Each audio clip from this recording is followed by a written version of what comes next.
សូមជម្រាបសួរអ្នកទាំងអស់គ្នាវិលជួបគ្នានៅវីដេអូថ្មីមេរៀនថ្មីបាទដែលមេរៀនរបស់ខ្ញុំនៅថ្ងៃនេះគឺលើកស្រង់នៅពាក្យ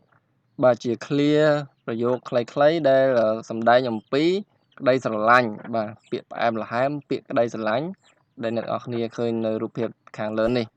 បាទខ្ញុំដាក់ highlight បន្តិចៗហ្នឹងឲ្យឬហើយយើងនឹងចាប់ផ្ដើមអាននៅ clear នីមួយៗហើយខ្ញុំនឹងបំបែកពាក្យឲ្យអ្នកទាំងអស់គ្នាបាទអញ្ចឹងយើងបានជា clear ហើយនឹងបានជាពាក្យដូចរាល់ដងបាទរាល់វីដេអូពីមុនមកអញ្ចឹងឥឡូវយើងនឹងចាប់ផ្ដើមអាននៅ clear នីមួយៗហើយនឹងបំបែកពាក្យនីមួយៗតោះចាប់ផ្ដើមពាក្យទី1នៃមេរៀនរបស់យើងគឺ爱情បាទស្នេហាពាក្យ爱មួយម៉ាត់បកថាស្រឡាញ់បាទពាក្យស្រឡាញ់ហើយនឹងពាក្យបងស្រឡាញ់អូននេះបាទអ្នកទាំងអស់គ្នាភាគច្រើនចេះតាំងពីមិនទាន់រៀនភាសាចិនឯណោះបាទចេះតាំងមិនទាន់រៀនឬក៏គ្រាន់តែចាប់ដើមរៀនគឺចេះពាក្យហ្នឹងបាត់ហើយបាទអញ្ចឹងយើងដឹងហើយពាក្យ爱情បកថាស្នេហាឬក៏ក្តីស្រឡាញ់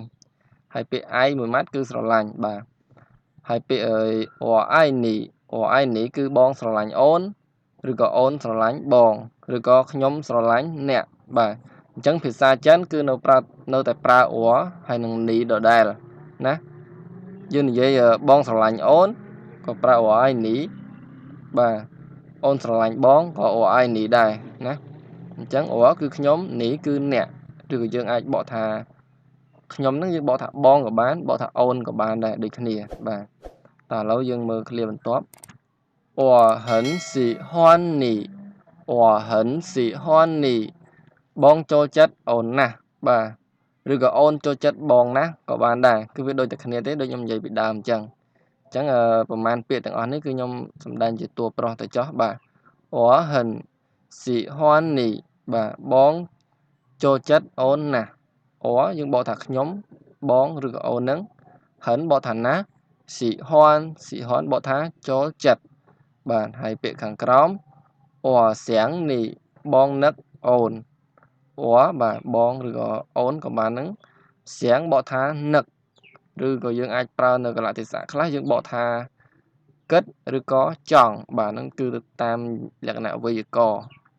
អញ្ចឹងក្នុង clear នេះអเสียงនេះគឺបងនឹកអូនបាទเสียงនេះគឺបកថានឹក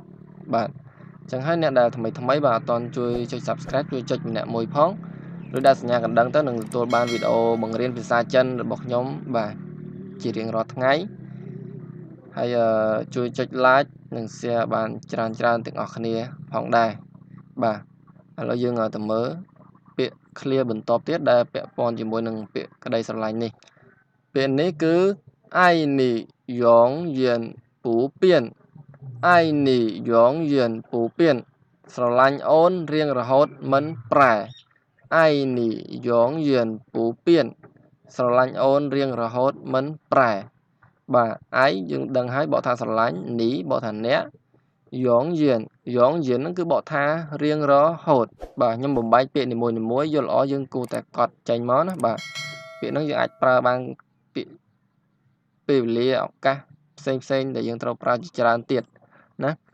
យងយៀនហ្នឹងគឺបកថារៀងរហូតបាទពាក្យថាពូពៀនបន្ទាប់នេះពូពៀននេះគឺបកថាមិនប្រែបាទឥឡូវយើងមើល clear ក្រោមទៀត你是我的世界你是我的世界អូនជាពិភពលោករបស់បងបាទនេះបកថាអ្នកសឿបកថាគឺយើងដឹងហើយខ្ញុំបាទតរបស់តគឺរបស់ខ្ញុំហើយពាក្យចុងក្រោយពីម៉ាត់នេះសឿចេនឹងគឺបកថាពិភពលោកណាសឿចេពិភពលោកឥឡូវយើងមើល clear បន្ទាប់ទៀត我想在你身边我想在你身边បងចង់នៅក្បែរអូនបាទឬក៏អូនចង់នៅក្បែរបងហ្នឹងដូចគ្នា我想在你身边បាទគឺបកថាខ្ញុំ想គឺបកថាចង់បាទពាក្យ想ហ្នឹងដូចខ្ញុំប្រាប់ពាក្យដើមឡើយអញ្ចឹងបាទខាងមុខអំបញ្ញមិញនេះគឺយើងបកថានឹកប៉ុន្តែក្នុង clear នេះគឺត្រូវបកថាចង់ណា我想在ខ្ញុំចង់នៅ你身边ក្បែរខ្លួនអ្នកណានីបកថាអ្នកសើនពៀនបកថាក្បែរខ្លួនអញ្ចឹងនីសើនពៀនហ្នឹងគឺបកថាក្បែរខ្លួនអ្នកមិនមែនសើនពៀននីទេណាបាទយើងដាក់ពាក្យនីមុននីសើនពៀនក្បែរខ្លួនអ្នកឬក៏ក្បែរខ្លួនអូនឬក៏ក្បែរខ្លួនបងហ្នឹងបាទឥឡូវយើងមើលឃ្លាខាងក្រោម我舍不得离开你我舍不得离开你បងមិនដាច់ចិត្តឃ្លាតពីអូនទេបាទព្រោះយើងដឹងហើយបើថាខ្ញុំសើហ្នឹងបាទ3ពាក្យបាទសើពុតើបាទសូមអធិស្ឋានពុគឺសំឡេងទី4ដោយសារខ្ញុំវាយផ្លេចដាក់សំឡេងកន្លែងពុហ្នឹងបាទសើពុតើ3អក្សរហ្នឹងគឺបកថាមិនដាច់ចិត្តបាទសើពុតើមិនដាច់ចិត្ត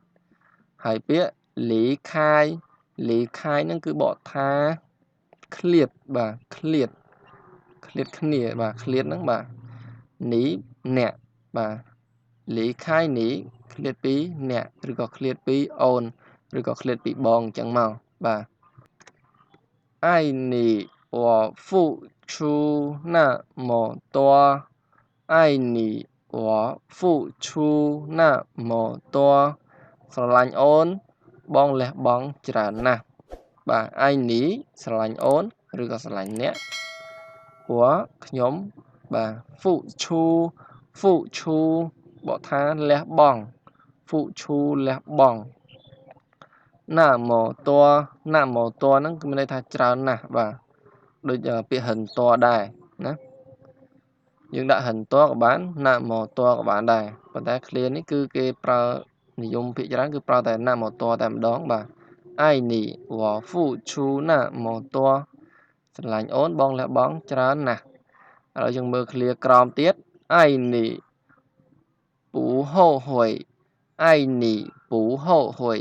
ស្រឡាញ់អូនបងមិនស្ដាយក្រោយបាទឯនេះស្រឡាញ់អូនពុនេះសំឡេងទី4ណាបាទយើងចាំខ្ញុំធ្លាប់និយាយជាច្រើនហើយប៉ះពីមុខវាសំឡេងទី4ដែរអក្សរហូនេះសំឡេងទី4ដែរអញ្ចឹងគេអានវាថាពូវិញណាមិនមែនពុដដែលទេអានជាសំឡេងទី2វិញពូហូហួយមិនស្ដាយក្រោយបាទឯនេះពូហូហួយស្រឡាញ់អូនបងមិនស្ដាយក្រោយ有你就够了有你就够了មានអូនគ្រប់គ្រាន់ហើយយោនីបាទយោបកថាមាននីបកថាអ្នកបាទយោនីមានអ្នកឬមានអូនហ្នឹង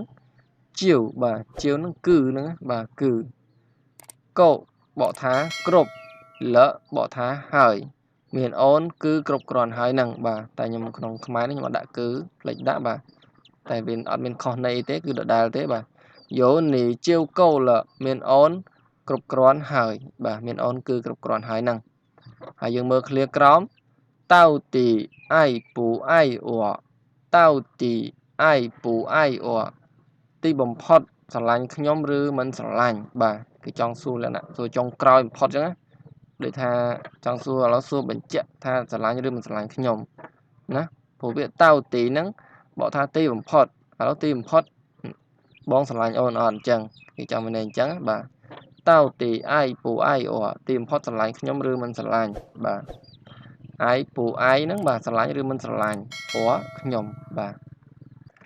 មេរៀនរបស់ខ្ញុំនៅថ្ងៃនេះគឺមានតែប៉ុណ្ណឹងបាទមានចម្ងល់អ្វីបន្ថែមទៀតអំពីពាក្យក្តីស្រឡាញ់ឬក៏ពាក្យផ្សេងអាចខមមិនសួរខាងក្រោមវីដេអូបានបាទឥឡូវសូមបញ្ចប់វីដេអូត្រឹមនឹងចុះបាទសូមអរគុណសូមជម្រាបលាជួបគ្នានៅវីដេអូក្រោយៗបន្តទៀត